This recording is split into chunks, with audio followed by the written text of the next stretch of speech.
हाँ बिल्कुल है।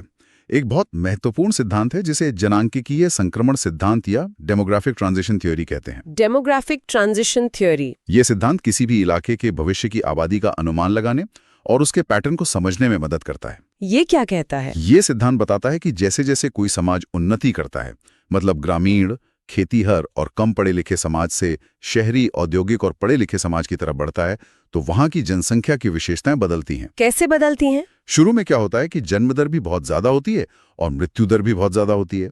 फिर धीरे धीरे मृत्यु दर कम होने लगती है, लेकिन जन्म दर ऊंची बनी रहती है।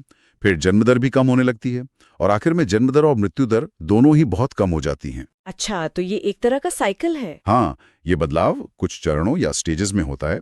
इसे ही जनांकीय के चक्र या डेमोग्राफिक साइकिल कहते हैं। इसके स्टेजेस क्या है? मोटे तौर पर हम इसे कुछ स्टेजेस में बांट सकते हैं। इसमें जन्म दर भी बहुत ज़्यादा हाई बर्थ रेट होती है और मृत्यु दर भी बहुत ज़्यादा हाई डेथ रेट होती है। बीमारियां, महामारियां, खाने की कमी आम होती है। तो आबादी या तो स्थिर रहती है या बहुत धीरे धीरे बढ़ती है।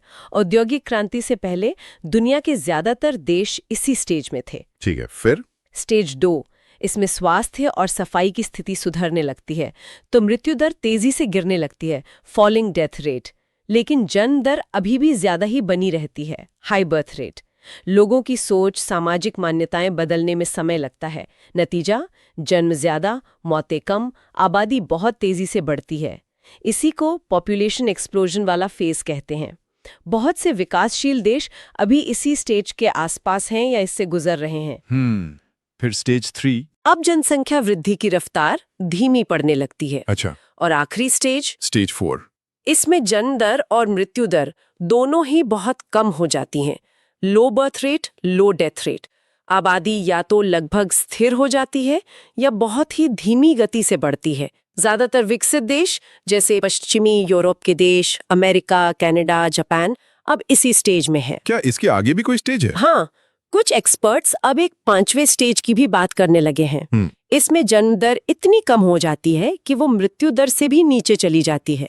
मतलब जितने लोग मर रहे हैं उतने बच्चे पैदा नहीं हो रहे, तो आबादी असल में घटने लगती है। जैसे जापान में हो रहा है। हाँ, जापान या कुछ पूर्वी यूरोप के देश इसके उदाहरण हैं। तो ये मॉडल तो काफी उपयोगी है समझने के लिए कि देश कैसे इवॉल्व कर रहे हैं जनसंख्या के मामले में। जी बिल्कुल।